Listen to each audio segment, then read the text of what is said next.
Yo, yo, hey, yo, what's going on? It's in the lounge.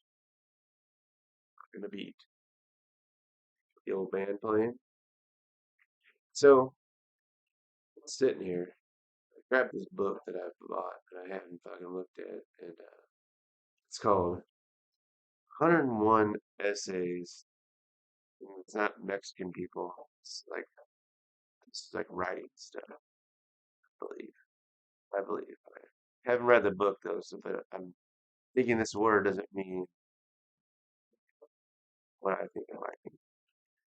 The 101 essays, essays, essays that will change the way you think by Brianna Weist. Weist.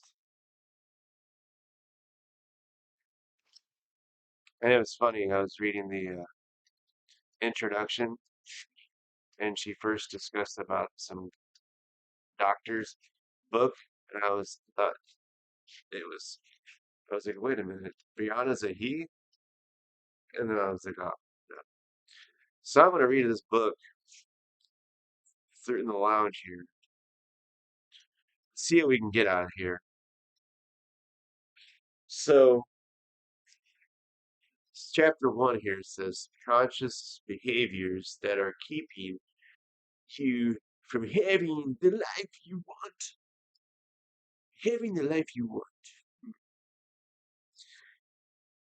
Every generation, generation has and it's funny, this word I thought it said monocle. I'm like, it's monto cultural sorts, a governing pattern of systems of beliefs that people unconsciously accept as truth. It's easy to identify the monoculture of Germany in the 1930s of America in 1976. It's clear what people in those times, in those places, accepted to be good and the truth, even when it's reality. That was certainly not even always the case. The objectively required to see the efforts of present, monocultural, and very difficult to develop. Once you happen to so deeply accepted an idea of truth, it doesn't register as cultural or identity anymore. So much of the honor is the result of conducting in life we don't inherently desire, only because we have accepted an internet narrative of normal and an idea without ever realizing.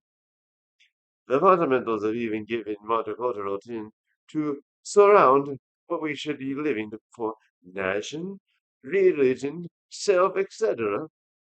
And there is a number of ways in which our current system has us shooting ourselves in the feet as we try to seek for word.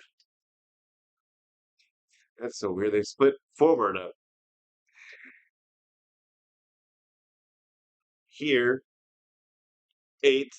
Here, eight of the most persuasive. Number one is you believe that creating your best life is a matter of deciding what you want and then going after it. But in reality, you're psychologically incapable of being able to predict what will make you happy. So it says here, your brain can only perceive what it knows, what it's known. So when you choose what you want for the future, you're actually just creating a solution or an ideal of the past. When things don't work out the way you want them to, you think you failed, only because you didn't recreate something you perceived as desirable. In reality, you likely created something better, foreign, and your brain misinterpreted. It is bad as misinterpreted as bad because of that. So the moral of the story is living in the moment isn't a lofty ideal reserved for the Zen and the enlightened. It is the only way to live a life that isn't infiltrated with illusions. It's the only thing your brain can actually comprehend. Hmm, did you comprehend that? Brain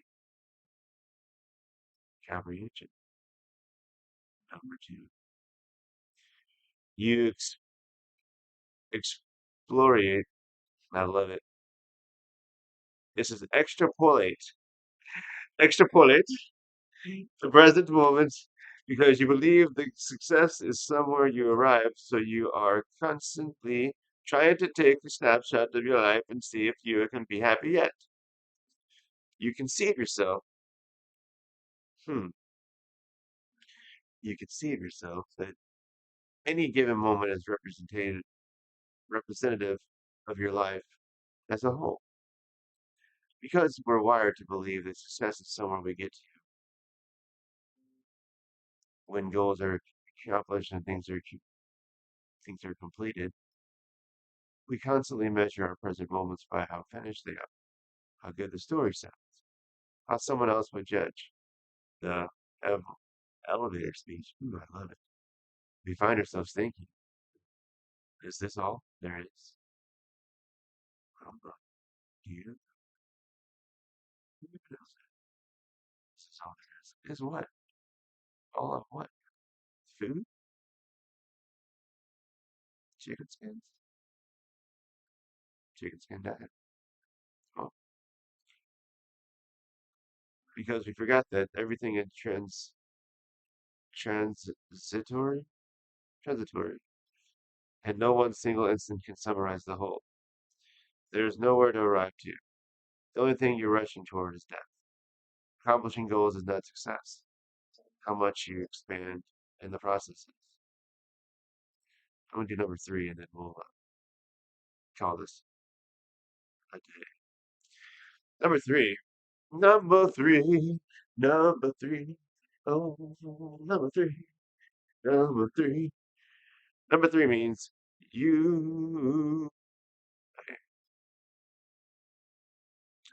You assume that when it comes to following your gut instincts, happiness is good, and fear and pain are bad. So it says here, when you consider doing something that you truly love and are invested in, you're going to feel an influx of fear and pain, mostly because it will involve being vulnerable. Bad feelings should not always be interpreted as deterrents. They are only also indicators that are doing something frightening and worthwhile. Not wanting to do something would make you feel indifferent about it. Fear equals interest. All right. Well, we'll discuss more of this book. We have 100 ways, 101 essays. So we're only on four. So that's it, guys. If you want to read more of this book, I mean, I think I got it on Amazon. But see if it changes the way I think after I talk about all 101 of these. Who knows? This could be very boring, or it's could be very funny because you see as I don't know English very well. We speak is not very good. Chief, hey, Chief. Well,